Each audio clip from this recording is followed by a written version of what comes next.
Never stop reading the Bible. All right, let's dive right into Genesis chapters 14 through 16. We're talking about a story that's absolutely packed with some incredible moments. We see leadership in a time of war, a deep faith that gets put to the test, and the very real, very human struggles that come with it all. I mean, just think about what's ahead of us here. We're about to witness what the text describes as the first recorded war in history. Then, out of nowhere, this mysterious priest-king shows up. And to top it all off, we see a divine promise so huge it gets sealed with this terrifying and supernatural ceremony of fire and smoke. These are the moments that truly define the man we know as Abram. So, first up is Genesis 14, where Abram faces a major test of war. And this isn't just some small fight. It's a huge regional conflict that yanks Abram from his quiet life and throws him onto the world stage as a real leader. Okay, so you've got these two big groups going at it. On one side, you have 4 invading kings from the north, and on the other, 5 city-states from the south, including, Sodom and Gomorrah. And the invaders from the north were just dominant. They rolled right over the southern cities. This is where it gets personal for Abram. In all the chaos and looting after the battle, his nephew, Lot, who is living near Sodom, gets captured. His family, all his stuff, everything, gone. Suddenly, this big regional war is right on Abram's doorstep. And you have to see how fast Abram moves. He doesn't wait around. He gets his 318 trained men together, chases down this huge victorious army, launches a surprise attack, and wins. A decisive victory. He doesn't just rescue Lot. He gets all the captives and all the stolen goods back. It's an incredible display of strategy and courage. But what happens after the battle is what really shows us who Abram is. On his way home, he meets 2 different kings. First, there's Melchizedek, this mysterious priest king who blesses Abram. And Abram, in response, gives him a tenth of everything. Then, the king of Sodom shows up and offers Abram all the wealth. Abram says no. He won't even take a shoelace, so no one can ever say, "I made Abram rich." It just perfectly shows where his trust is, in God's blessing, not in a human king's reward. So after that massive external test, the story in chapter 15 totally shifts gears.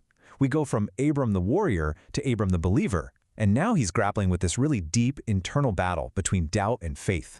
So you have to ask yourself, right, after this huge military victory, after proving himself on the world stage, what's the one thing that could still be eating at him? It's not another army. It's something way, way more personal. And there it is, straight from the heart. He says to God, "What good is any of this? I'm still childless." You know, all that victory, all that wealth, it feels empty because he has no one to pass it on to. He's so down about it, he's planning on making his servant his heir. It's just a moment of raw, honest doubt. And God's response? It's not just, "Hey, don't worry about it."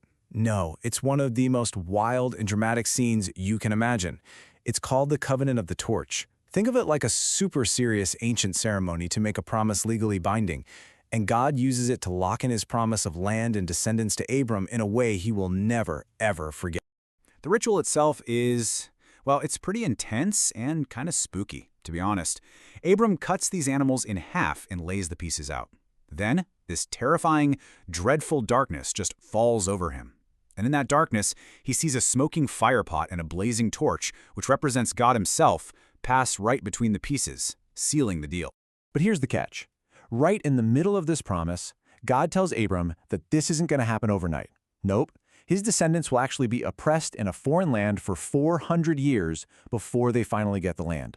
So the promise is real, but it's going to require a whole lot of patience. And speaking of patience, that leads us right into chapter 16. After the test of war and the test of faith, now comes the test of waiting. And this is where we see the human side of things, where impatience leads to a really messy and painful situation right inside his own family. So you've got a classic showdown here. Sarai's plan versus God's promise.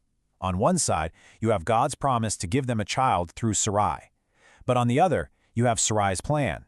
She's tired of waiting, she takes matters into her own hands, and she tells Abram to have a child with her handmaiden, Hagar. It's human timing versus divine timing. And oh boy, the fallout from this decision is immediate and messy.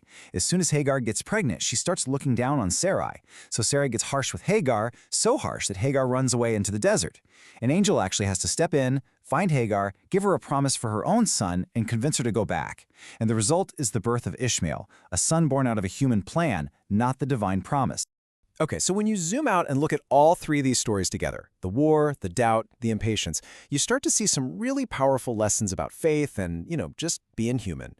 So what can we pull from all this? Well, a few big things stand out.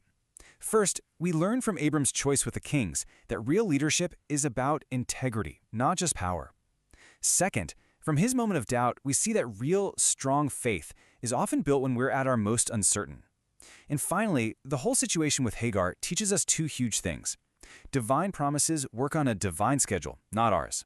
And when we try to help God's plan along, it can create all sorts of complicated, painful problems we never saw coming. And that really leaves us with a big, thought-provoking question, doesn't it? When we're facing our own times of uncertainty, when we're waiting for something and it just doesn't seem to be happening, how do we know when it's time to act decisively, like Abram did in the war, and when it's time to just be patient and trust a timeline that isn't our own?